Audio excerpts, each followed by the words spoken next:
Apple மரம். வாங்க அடுத்ததுக்கு போகலாம். இது வந்து போன வாரம் நட்ட பெலாக்கன்று இப்போ இப்படி வளர்ந்துருக்கு. இது சந்தன மரம் போன வாரம் வளர்ந்து இப்படி வளர்ந்துருக்கு.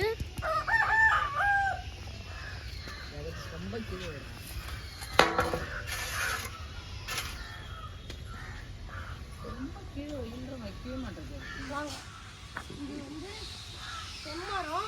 இதுவும் போன வாரம் வச்சிருக்கேன். இப்போ நல்லா வளர்ந்துருக்கு.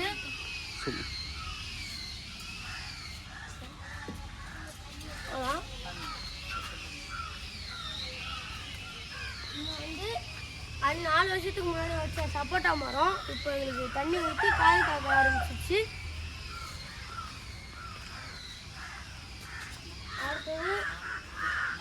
அடுத்தது சீத்தா மரம். இது 1 வருஷம் ஆகுது.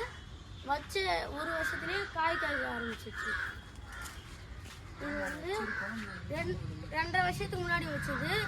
இப்போ கொஞ்ச நாள் காய் காய்ச்சிருந்தது. இப்போ கொஞ்சோண்டு காய் காய்க்கிற நிலைமையில இருக்கு மாமரம். வாங்க பின்னாடி போங்க. இது 5 வருஷத்துக்கு முன்னாடி வச்ச கொய்யா மரம். இப்போ வளர்ந்து எங்களுக்கு காய் வைக்க ஆரம்பிச்சிருச்சு. அடுத்தது ஆப்பிள் மரத்துக்கு போகலாம்.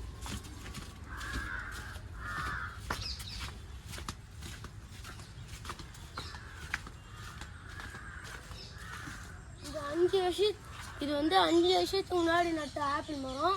இப்போ எங்களுக்கு காய் காய்ச்சி பழம்லாம் வைக்க ஆரம்பிச்சிருச்சு. Water apple. இது வச்சு 5 வருஷத்துக்கு முன்னாடி இப்போ தண்ணி ஊற்றி கஷ்டப்பட்டு வளர்த்து, சின்ன வயசுலேருந்து தண்ணி ஊற்றி வளர்த்து இப்போ இப்படி ஆளாக்கி வச்சுருக்கோம்.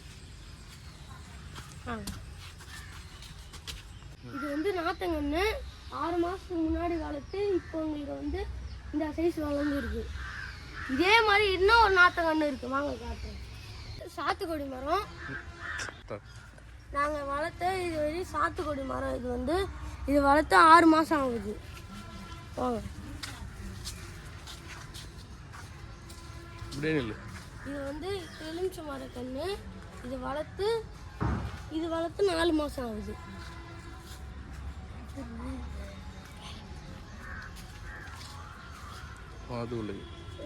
மாதுளை பழம் நாங்கள் இது வளர்த்து 1.5 வருஷம் ஆகுது. இப்போ 1.5 வருஷத்தே எங்களுக்கு காய் காய்க்க ஆரம்பிச்சிருச்சு.